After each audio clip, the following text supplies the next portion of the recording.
Olá, pessoal, boa noite. Meu nome é Natália e hoje eu vim aqui falar sobre a segunda parte do sistema esquelético. Gostaria de começar falando sobre isso, sobre os símbolos.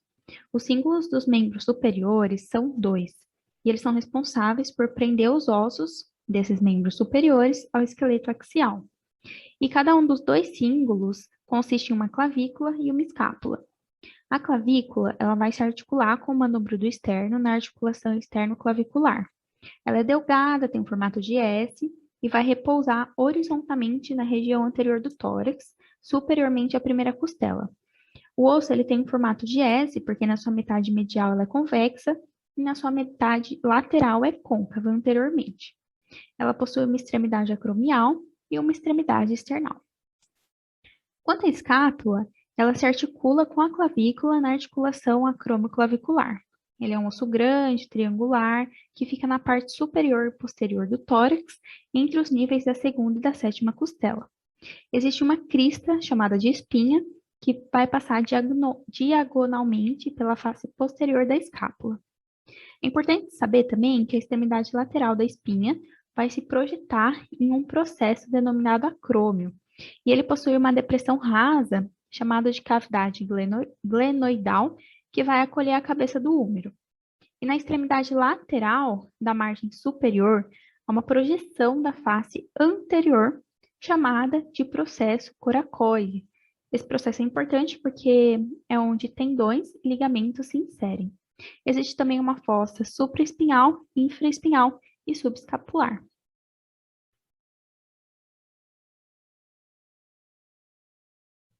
Falando um pouco sobre os membros superiores, eles ao todo têm 30 ossos, dentre eles o húmero, a ulna, o rádio, os ossos carpais, os ossos metacarpais e as falanges.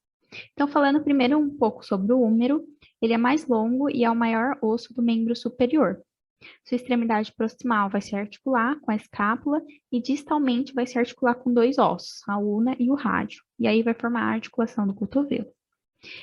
Existe o colo anatômico, o tubérculo maior, tubérculo menor, o sulco intertubercular e o colo cirúrgico. Na extremidade mais distal também tem um capítulo, a fossa radial, a tróclea, a fossa coronoidea, a fossa do olecrano, epicôndilos medial e lateral. Falando um pouco sobre a ulna,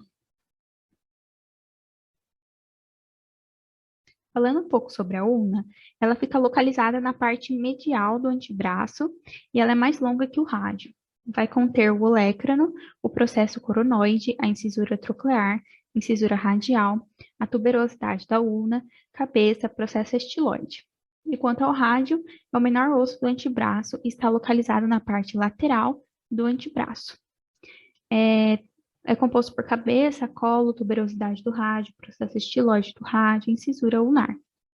O carpo contém 8 ossos pequenos e ossos carpais, a fileira proximal, de lateral para medial, são escafoide, semilunar, piramidal e pisiforme. E na fileira distal, de lateral para medial, contém o trapézio, trapezoide, captato e amato. Falando um pouco sobre o metacarpo, ele é formado por uma base proximal, uma diáfise intermediária e uma cabeça distal. E esses ossos, eles são numerados de 1 a 5, começando do polegar no sentido lateral para medial. As falanges é a parte mais distal nas mãos, e ao todo são 14 falanges nos 5 dedos. E assim como os metacarpais, os dedos são numerados de 1 a 5, começando no polegar no sentido lateral para medial.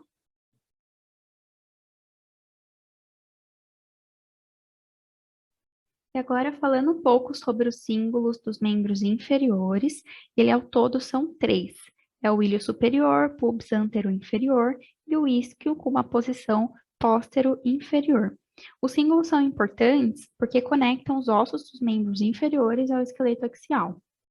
Então, falando um pouco sobre o ilho, ele é o maior dos 3 componentes do osso do quadril. Ele é composto pela asa superior, corpo inferior. Lembrando que o corpo é um dos integrantes do acetábulo. Então, basicamente, vai conter o corpo do ilho, a espinha ilíaca anterosuperior, a tuberosidade ilíaca, a espinha ilíaca posterior-superior, póstero-inferior, e linha arqueada. Falando um pouco sobre o isquio, é a parte póstero-inferior do osso do quadril.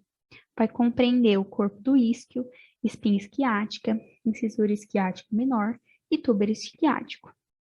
Enquanto a pubis é a parte inferior do quadril. Vai ter o ramo superior da pubis, o corpo do túrculo púbico, a cista púbica e o ramo inferior do pubis. E só para completar o raciocínio, o acetábulo é uma fossa profunda que vai ser formada pelo isquio e a pubis e vai atuar como um local que vai acolher a cabeça do fêmur e juntos o aceto fêmur vão formar a articulação do quadril. Falando um pouco sobre os ossos dos membros inferiores, ao todo são 30 e compõem o fêmur, patela, tíbia, fíbula, os ossos tarsais, metatarsais e as falanges. O fêmur é o osso mais longo, pesado e forte do corpo. A sua extremidade proximal vai se articular com o acetábulo do quadril. E sua extremidade distal vai se articular com a tíbia e vai conter o trocânter maior, a linha intertrocantérica, trocânter menor, o corpo, o epicôndilo medial e lateral e o côndilo medial e lateral. A patela é um pequeno osso de aspecto triangular, localizado anteriormente na articulação do joelho. Vai conter a base, o ápice, a face articular para o côndilo femoral medial e a face articular para o côndilo femoral lateral. A tíbia é maior e mais medial osso da perna, além de ser um osso de sustentação do peso. Vai conter o côndilo medial lateral, a eminência intercondilar, a tuberosidade da tíbia, o malelo medial, a incisura fibular e um sindesmose tíbio-fibular. A fíbula é paralela e lateral à tíbia, mas ela é menor. E também ela não se articula com o fêmur, mas ela é importante para estabilizar a articulação do tornozelo. E vai conter a cabeça e o malelo lateral, principalmente. Referente ao tarso, é uma região proximal do pé, que consiste em 7 ossos, incluindo o talos e o calcâneo. E os ossos tarsais anteriores são o navicular, os 3 cuneiformes, chamados de cuneiformes lateral, intermédio medial e o cuboide. O metatarso é uma região intermediária do pé e vai conter 5 ossos metatarsais, numerados de 1 a 5 de medial para lateral. Cada metatarsal vai consistir em uma base proximal, uma diáfise intermediária e uma cabeça distal. Já as falanges são numeradas também de 1 a 5, começando com o hálux de medial para lateral. E cada falange vai constituir uma base proximal, uma diáfise intermediária e uma cabeça distal. E o hálux vai apresentar 2 grandes falanges, chamadas de falange proximal e falange distal.